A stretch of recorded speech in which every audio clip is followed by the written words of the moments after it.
Entre as mais de 220 mil escolas brasileiras, cerca de 80% pertencem à rede pública, que acolhe mais de 31 milhões de alunos. Nesse universo, segundo o INEP, Instituto Nacional de Estudos e Pesquisas Educacionais, não chega a 10% o número de alunos das classes A e B. E boa parte dos estudantes dessas classes sociais estão matriculados em escolas públicas consideradas ilhas de excelência na educação brasileira. Mas, afinal, qual é a diferença fundamental entre as escolas públicas e as privadas? E a família, onde entra nisso tudo? Sem nenhuma pretensão de esgotar um assunto tão complexo, hoje nós vamos conversar sobre as escolas públicas e refletir sobre o papel da família para a concretização desse direito fundamental, que é o acesso à educação. Nossos convidados de hoje são o jornalista Aloysio de Azevedo, ex-aluno de escolas e faculdade pública, Maria Cristina Fernandes Costa, ex-diretora da Escola Estadual Tim Lopes, e Bruna Natália, mãe de aluna de escola pública. Cristina, eu queria começar com você. Você trabalhou como diretora de uma escola pública de uma região muito carente do Rio de Janeiro, né? Quais são para você, na sua perspectiva como diretora, quais eram as principais diferenças ali que você enfrentava por se tratar de uma escola pública? Bem, eu trago a experiência dos dois momentos, né? Trabalhei durante 25 anos em escola pública, e continuo, e 25 anos em escola particular.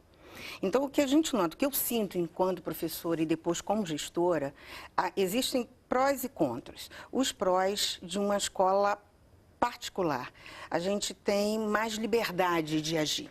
A gente não fica tolhido por políticas públicas, por hierarquia. Então, você consegue, e a presença da família realmente se faz de forma muito mais constante. A gente sabe, é o investimento que a família está fazendo naquele aluno e que espera esse retorno. E enquanto na escola pública, o que a gente tem? Muita dificuldade de administrar, de gerenciar, de chegar até esse aluno e principalmente esse apoio, essa cumplicidade da família dentro da escola. Então, eu sempre até dizia isso e digo isso enquanto gestora para os professores, né, que já não mais eu em sala de aula, é que o aluno, muitas das vezes a gente percebe que o aluno está órfão de pai e de mãe vivos. Porque, no caso da Bruna, é uma representante de pai, de mãe, pais participativos, né? Do SEC da escola, né? Representante. Isso não é muito comum, também. né, Bruna? Como é que você chegou a esse voluntariado? Eu estudei nessa escola onde a minha filha estuda hoje. Eu estudei lá, meus irmãos estudaram lá. Hermenegildo de Barros. Hermenegildo de Barros. Meus irmãos estudaram e a escola estava numa época assim muito caidinha, né? Já não se tinha mais expectativa nenhuma de que a escola seria uma escola pública de qualidade, né? E era numa outra gestão anterior a essa. E aí comunidades de boato surgem. A minha filha tinha 2 anos, eu precisava trabalhar e surgiu um boato de que chegava-se na escola Hermenegildo de Barros, né? Parece uma diretora que vinha fazendo mudanças. E eu sou igual a São Tomé, eu tenho que pagar para ver e crer. E aí eu fiquei com muito medo, o pai dela também, mas eu fui lá. E no primeiro dia que eu fui lá, eu conheci a Raquel Holanda, que é a atual diretora dessa escola, junto com a Raquel Sorosini, que é a adjunta dela, e a coordenadora Michele. O que você percebeu de diferente logo que você entrou na escola? A aparência da escola estava muito diferente, porque a gente já não tinha mais aparência de escola naquele local, né? E os alunos, porque quando ela chegou lá, ela tinha 60 alunos matriculados. Uma escola que é muito grande, você pode comprovar isso. E aí eu vi as mudanças, os pais satisfeitos, falei, vou tentar. Tentei, e eu sempre fui muito presente, porque minha mãe era presente na minha vida escolar, sempre foi minha mãe e meu pai. E eu quero que os meus filhos tenham essa presença, né? Eles me cobram muito, apesar de ser muito novos. E aí eu fui lá, toda reunião eu tava. E aí ela me convidou. Você quer ser mãe representante da escola?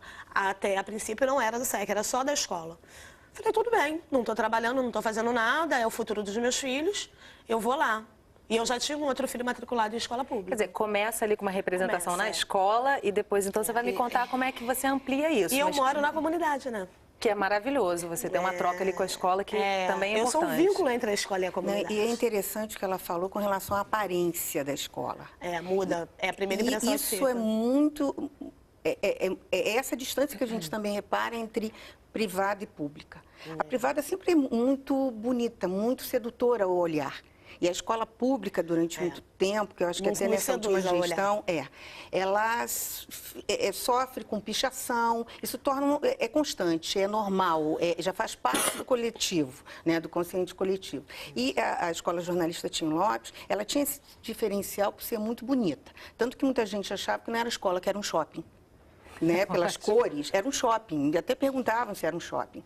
E depois a gente manteve essa cultura. Tanto que eu dizia aos funcionários, né, o pessoal de apoio, que o primeiro pichação que aparecesse tinha que apagar, não poderia estar no outro dia. Que isso, na verdade, também... Porque cria o hábito. E então viu o que chamou. Já minha experiência como aluno de escola pública, eu estudei até a quarta série numa escola estadual rural, num distrito do município de Tangará da Serra, em Mato Grosso. E esse distrito era um distrito muito pobre, com pessoas assim, em condições muito difíceis. E a escola era, assim como posso dizer, assim, um grande oásis dentro daquela comunidade, porque ela era aberta, acolhia todo mundo, não tinha, por exemplo, muros na escola. E, por exemplo, as frutas que se tinha na escola, as pessoas podiam entrar na escola a qualquer hora, assim, que quisesse, né? E quando eu fui para a cidade, né, comecei a estudar também numa escola estadual, aí eu vi a diferença, porque era totalmente murada, né? A gente não conseguia sair ou entrar na escola a hora que quisesse. Eu acho que isso também dificulta um pouco a entrada dos pais e da família na escola.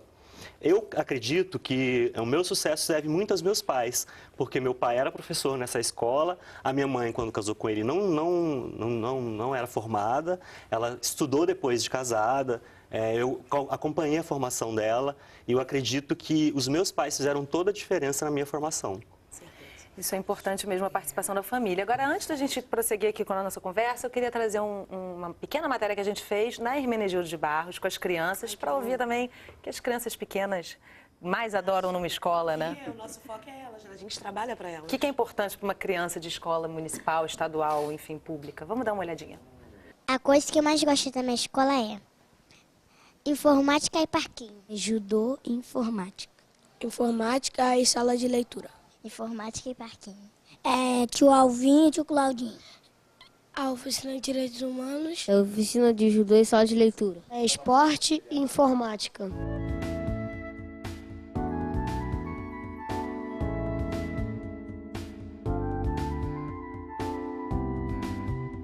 O tempo todo eles falam do brincar, eles falam da diversão, né? E eles muitas vezes nem percebem, né? E é esse o nosso trabalho, que é onde eu invisto. Que eles não percebam que estão estudando, estão aprendendo através do brincar. O município, as crianças requerem muito da gente, né? É uma doação muito grande, porque eles são muito crus. No particular, os pais são muito presentes, estão sempre ali, cobram mais, então você trabalha mais.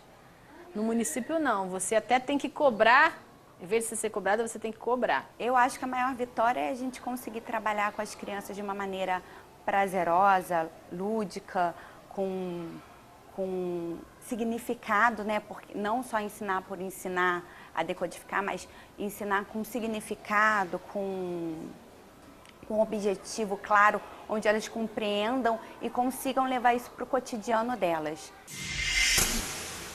Achei... eu não vou falar da minha escola não, que eu me emociono.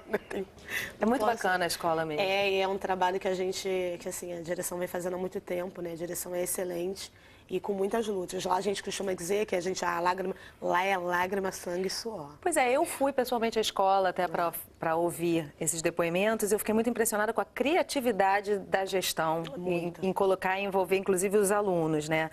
Agora, desses depoimentos aí, eu trouxe, assinalei alguns aqui. Primeiro, um dos alunos falando tio Alvinho e tio Claudinho. Ou seja, o professor, essa figura...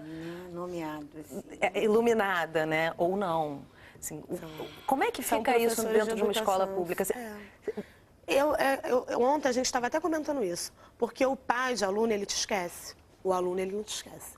Né? Eu lembro de todos os meus professores, e agora, estando dentro da escola, né, como mãe voluntária, mãe de aluno, eu estou revendo muitos professores meus, aonde quer que eu vá. Eu lembro, eu tinha uma professora chamada Márcia, que eu não a via há alguns anos, do meu 4º ano. Eu fui revê-la agora. Mas eu vi ela, foi uma emoção tão grande, eu chorava tanto, que era como se eu estivesse vendo minha mãe. A Luísa tem alguma lembrança assim, de professor Tem muitos professores, né, legais, assim. Tem uma professora que me marcou muito, que ela se chamava Georgina, que foi no ensino médio. Ela era muito dura, muito rígida, e ela cobrava muito. Cobrava, assim, de presença e tal.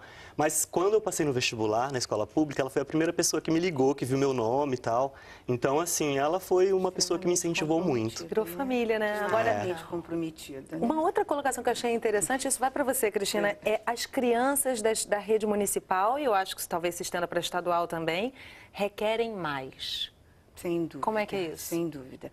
Aqui a gente tem criança, o trabalho, né, a rede estadual é mais ensino médio, não é? São os adolescentes, mas eles chegam tão ou mais necessitados, né, essa atenção. Por isso que eu digo, me falei anteriormente, dessa questão de ser órfão. Eles são muito apegados, eles são muito carinhosos. Se fala da violência, a gente tem esse outro lado, mas tem essa questão realmente de querer estar próximo, né, ver no professor modelo. Então, ele está falando de professora rígida. Enquanto professora, também eu fui muito.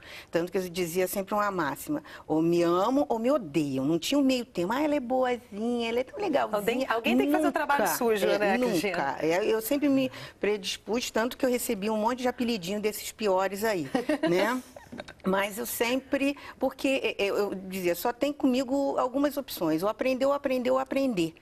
E realmente esse professor que te dá esse exemplo, que está ali cobrando, eles notam que aquele está preocupado com o que você vai ser. Agora aquele que é cuca fresca, que deixa para lá, que faz do jeito que puder, ou não faz, ou tá bom, né? E isso não pode até marcar, mas é aquele que brincava, é aquele que vai, né? Mas aquele que tem um comprometimento, e isso a gente sofre muito dentro dessa profissão. Pois é, mas se a gente fosse ampliar aqui essa discussão, porque acho que realmente a gente não tem tempo para isso, traria-se também a questão do incentivo, né, dessa troca, até que ponto um professor traz consigo essa motivação independente de políticas que realmente abarquem esse professor, né? Agora, uma coisa que eu fiquei muito impressionada realmente na Hermenegildo de Barros, como eu falei anteriormente, é essa criatividade e o envolvimento que a escola conseguiu incluir alunos, pais, professores. Comunidade mesmo, a comunidade. Agora, eu vou precisar deixar esse próximo bloco e aí a gente vai conhecer essas iniciativas que foram bem bacanas. É rapidinho o intervalo, não sai daí, a gente volta já.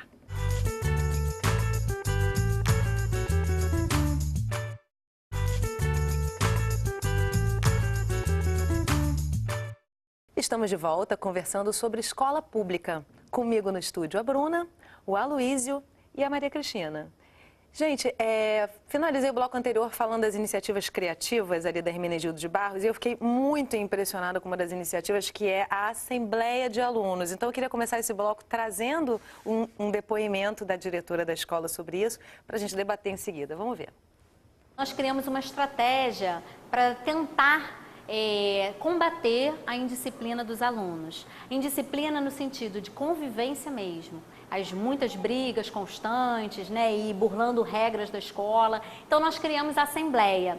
A Assembleia, a gente reúne todas as turmas e cada turma tem o direito de indicar uma criança que seja o desafio de melhoria para aquela turma. E aí, a ideia não é colocar essa criança na berlinda, né? Essa criança é uma criança, a gente costuma dizer que essa criança é a criança que está precisando de ajuda.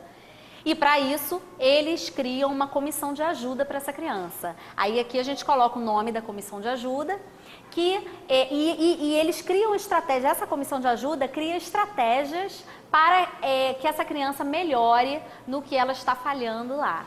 E aqui embaixo é o nosso Positivo e Delta. A gente é um processo de avaliação da escola pelos alunos. Então, eles têm a oportunidade de dizer, e hoje em dia eles estão muito à vontade para falar, dos pontos positivos da escola, mas também dos deltas. Deltas são as oportunidades de melhoramento. O que a gente, não são os pontos negativos, mas são já sugestões. O que a gente pode estar fazendo para melhorar a nossa escola, em busca aí do melhoramento contínuo. Sabe que é sensacional que ela não fala uma palavra negativa, né? Oportunidades de melhoria, positivo e delta. Ela não existe isso na cabeça da Raquel, né? Não existe. É interessante. Agora, só são 3 turmas não, né? Não, nós temos creche, pré-escola e fundamental. Que maravilha. Porque a gente tem 30 e poucas turmas, não dá para fazer essa assembleia. Vai ser uma assembleia mais movimentada. Né? Como eu tinha dito, é um desafio. Quando se trata, é o que eu digo, a direção ela não faz a escola sozinha, não. Mas ela é uma peça principal. Né? Eu digo uma que, liderança, assim, né? Além da minha filha, o que me trouxe à escola para participar diretamente foi a direção da escola. Confiar, eu vi o trabalho dela, né? Era um desafio muito grande. E é o que você disse, ela tem propostas que, assim, vamos dizer que ousadas, né? A gente acha que não vai dar certo, mas ela nunca acredita que não vai dar certo. Ela já faz dizendo que vai dar certo. Aloísio, você falou da sua primeira escola, aquela sem muros, enfim. Me pareceu que existia uma participação social e da família ali, uma motivação. Você compara isso, iniciativas desse tipo, com uma escola como a sua, que era do interior, de uma região pobre, enfim, como é que Olha, isso eu via acontecia? a família muito presente, né? Uma questão que eu queria falar era sobre, por exemplo, a horta, né?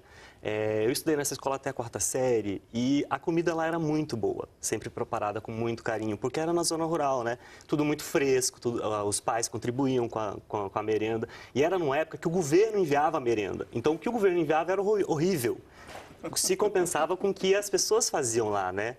Com a comunidade. E quando eu mudei para a cidade, com 10 anos, a merenda era horrível na escola, mesmo sendo estadual. E assim, por quê? Porque não tinha esse envolvimento da família, não tinha uma horta, não tinha, por exemplo, frutas na escola, que era bem comum na outra escola da zona rural. Então eu percebo que assim, a presença na família, da família e da comunidade, não é bem só da família, a comunidade em si, né, na escola é muito importante. Eu me recordo que nesse lugar não tinha energia elétrica e na Copa de 86 a gente ia para a escola porque era o único lugar que à noite tinha, ligava-se um gerador de energia, uma televisão preto e branco e um rádio em cima da televisão e a comunidade inteira assistindo a Copa de 86. Essa cena ficou na minha cabeça e é incrível. E vai ficar na minha assim. também, porque é uma história linda, né? Não, e eu trabalhei numa escola rural, agrícola, aqui no Rio de Janeiro, em Valença, né? Num chacrinha. E a gente plantava junto com o aluno. E colhia. E realmente, até eu brincava muito que a gente comia o dia inteiro. Né? Porque aquele bolinho de chuva que só a vovó que faz, então as cozinheiras eram, né, tias, primas, tudo era uma cidade pequena e isso facilita. E realmente a gente plantava, quantas vezes ia lá, vamos debulhar milho, né, e essa questão mesmo da participação, né, e desse contato com a terra é importante. E a família é importante, uma coisa que assim, na questão da família, que a gente percebe muito hoje em dia, é que os pais, alguns pais, né, a gente já está, eu acho que assim, mudando um pouco, é a questão da sociedade também. A escola, ela não é mais o lugar de ensinar. A escola virou depósito. Né? Eu vou botar meu filho na escola porque eu preciso trabalhar. Eu quero uma escola de tempo integral porque eu preciso trabalhar. Não me importa o tempo que ele vai passar, se ele vai aprender, se ele não vai. E ao buscar o meu filho, eu ainda questiono. Ele tomou banho, ele comeu? Não, porque eu chego em casa, eu não tenho tempo de fazer janta. Mas aí as iniciativas da escola, da diretoria, da gestão, tudo isso. de trazer a comunidade, para mudar não isso. Né? Então a gente vai mostrar uma outra iniciativa. Para mudar tudo isso. Que envolveu não só as famílias, mas toda a comunidade do entorno da Hermenegildo de Barros. Vamos assistir. Final de semana, a escola fica com a quadra, com a parte da quadra aberta para a comunidade usar, né? Então, eles destruíam o jardim. Até que um dia eu coloquei uma plaquinha lá e falei assim, estamos há tantos dias sem destruir, sem que ninguém destrua o nosso jardim. E aí estamos há tantos dias. E aí os próprios crianças da comunidade vinham aqui na janelinha, tinha mais um dia que ninguém destruiu o jardim. Aí eu dava um númerozinho para eles, eles iam lá e colocavam um númerozinho, mais um dia. Até que o jardim completou 30 dias e aí foi completando 60, enfim. Ela conseguiu trazer a comunidade para despertar da importância da escola, usar, né? mas cuidar. E olha como a importância do filho contando. Porque então, a maioria quem é que está destruindo? Somos nós? Quem é que não vai? A maioria das pessoas que moram lá, os filhos estudam lá, né? E aí cabe a nós, mesmo que é usada final de semana. É a única coisa que nós temos de valor dentro da comunidade, a escola. E aí acaba que eles não estavam tendo cuidado de usar. A gente chegava lá, gente, coisa assim, ela consertava hoje, no dia seguinte chegava, estava quebrado, cano, as grades, a quadra, que foi uma coisa que a gente persiste muito. Vou dar até essa ideia de botar a plaquinha na quadra também, que eles estão cuidando melhor agora. O parquinho, você viu? O nosso parquinho, a gente achou que ele não ia suportar a comunidade. Pois ele está lá de pé. Eu mesma não acreditava que ele ficaria tanto tempo. É quando você envolve a comunidade, a família, essa família se encarrega de cuidar, né? Criar essa sensação de pertencimento. Aquilo te pertence e você pertence àquele lugar. Certeza. Não é? Esse é um jargão que está na moda, e pertencimento. Ela fez uma outra campanha, ela nos falou do parquinho, que ela fez uma carta aos pais imensa e tirou uma foto do parquinho e botou: eu apoio cuidar do parquinho da Remei, eu acho, na frente. Sim, porque o parquinho estava sendo também depredado. E aí ela fez, e aí me deu um monte, eu distribuí por toda a comunidade, botei em bares, e agora a gente percebe que também o cuidado com o parquinho está maior. Claro que é de todos, né? Isso não é em todos, porque, por exemplo, na jornalista Tim Lopes, a gente tem a questão da comunidade em si, que é muito, o nome já diz, complexo do alemão, né? É muito complexa, e a gente tem uma piscina lá, e a piscina é recorrentemente invadida. Esse é um desgaste, né, que levou até a minha dispensa, exatamente. E por mais que a gente tentasse, junto com os pais, em reuniões de pais, a gente bate numa questão do público, não sei, eu acho que o município talvez menos do que do Estado. É pessoal de apoio, pessoas. Você acaba ficando 24 horas ligada, antenada nisso, né? E aí a gente fala de família, não só a família dos alunos, mas a família dos professores e a família da direção, da equipe de direção, que fica 24 horas direto nisso. É porque uma piscina é complicado, né? Mas, assim, na verdade, você está dando uma limitação ali que a comunidade não pode utilizar aquilo e aí começam a invadir. A gente tem escola aberta, como eu falou de sábado. A gente implementou o projeto de escola aberta, que é os sábados você receber a comunidade para cursos, artesanato e a utilização da piscina. Posso dar um exemplo como agora profissional, não tanto quanto aluno, porque, assim, eu estudei na escola pública e depois fiz faculdade na escola pública e fui trabalhar como jornalista na Secretaria do Estado de Educação de Mato Grosso. Olha. Na assessoria de comunicação eu fiquei 4 anos e pude visitar várias escolas em Mato Grosso. Especialista em escola pública, né? Com a secretária, viajei em vários lugares. E assim, realmente, a gestão e a família, você via escolas maravilhosas, eu vi muitas escolas lindas, que quando você vai ver a avaliação do ensino, nos indicadores, não é tão bom. Às vezes, escolas caindo aos pedaços, rurais, que quando você vai ver a avaliação do ensino, ela é boa. Talvez não faça tanto diferença a questão física em si. Eu acho que a questão vai mais dos profissionais, dos professores, das comunidades que estão envolvidas naquele lugar. Porque, às vezes, um professor consegue dar aula embaixo de uma árvore e consegue ser bom, né? E os alunos aprenderem. Tem motivação para isso. E às vezes tem informática, um computador, todas as coisas, mas não consegue. Até porque se você for olhar esses índices, assim, que muitas vezes não estão refletindo exatamente o bom ensino, você vai verificar que tem escolas particulares que estão bem mais atrás do que uma escola pública, né, que nem são as grandes de referência. Agora, eu queria trazer uma coisa com você, Aloísio, porque eu acho que tem um preconceito mesmo, e que tem seus fundamentos, sobre a escola pública, que é a questão de você realmente entrar num Enem da vida, por exemplo, com muito retardo com relação a um aluno que vem de uma escola particular. Você não entra com a mesma força. Agora, isso também não pode ser uma definição para o aluno para sempre, né? Como é que você reverteu isso e hoje está numa instituição de excelência fazendo doutorado, enfim, como é que você reverte essa questão do conteúdo que muitas vezes é criticada na escola pública? Olha, eu não acredito que o professor da escola pública ele seja ruim, não é. O que acontece é que, às vezes, tanto é que os professores das escolas públicas, a maioria dão aula nas escolas particulares, a grande maioria, 95%. O que acontece é que, às vezes, tem vários fatores, né? Tem, por exemplo, a questão salarial dos professores. Tem a sobrecarga de trabalho que os professores são obrigados a fazer. Greves. Então, na verdade, quando você é um aluno dedicado, que você queira estudar, que aquilo você recebe incentivo da sua família, você acaba, independente se você está na escola pública ou não, indo atrás e conseguindo isso. Claro que a oportunidade também faz isso. Meu pai era professor e isso me facilitou muito a vida, né? De eu conseguir chegar lá. Mas acho que precisa, acima de tudo, que as pessoas sejam incentivadas, que os alunos queiram estudar, tenham essa consciência. Porque acho que só com a consciência dos alunos é que vão conseguir dar esse salto. Não, e aí falando de criança, eu volto ao adolescente que o ensino médio, ele falou, né, essa questão do incentivo. E o que a gente fazia na escola? A gente tinha, apesar dos poucos funcionários, a questão da frequência, do fluxo escolar. né? E adolescente precisa trabalhar, que é o dinheirinho dele, que é... Então, a gente colocava... trazia, pedia, fazia, corria atrás da questão de estágios remunerados, então TRE, jovem aprendiz, né, outros tribunais que ofereciam para a gente também, para poder conciliar e trazer esse aluno de volta para a escola. Porque, às vezes, nem sempre o pai e a mãe estão presentes, principalmente quando é adolescente. Acho que tem isso do município, que ainda o acompanhamento tem que ser, porque ele tem essa dependência. Agora, o adolescente não tem mais essa dependência, ele vai sozinho, ele se vira.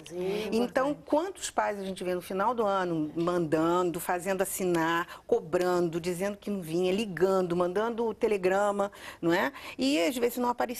E quando chegava no final do ano, estava reprovado, mas cadê? Olha, todas as solicitações que nós fizemos. Pois é, o que fica para mim dessa conversa toda é que a gente tem ali um trio muito importante, né? Que é uma gestão qualificada, sim, mas o envolvimento da comunidade, da família, me parece fundamental para a gente reverter isso, sem necessariamente ficar esperando uma medida vertical para solucionar. Gente, eu quero agradecer muito a presença de vocês aqui.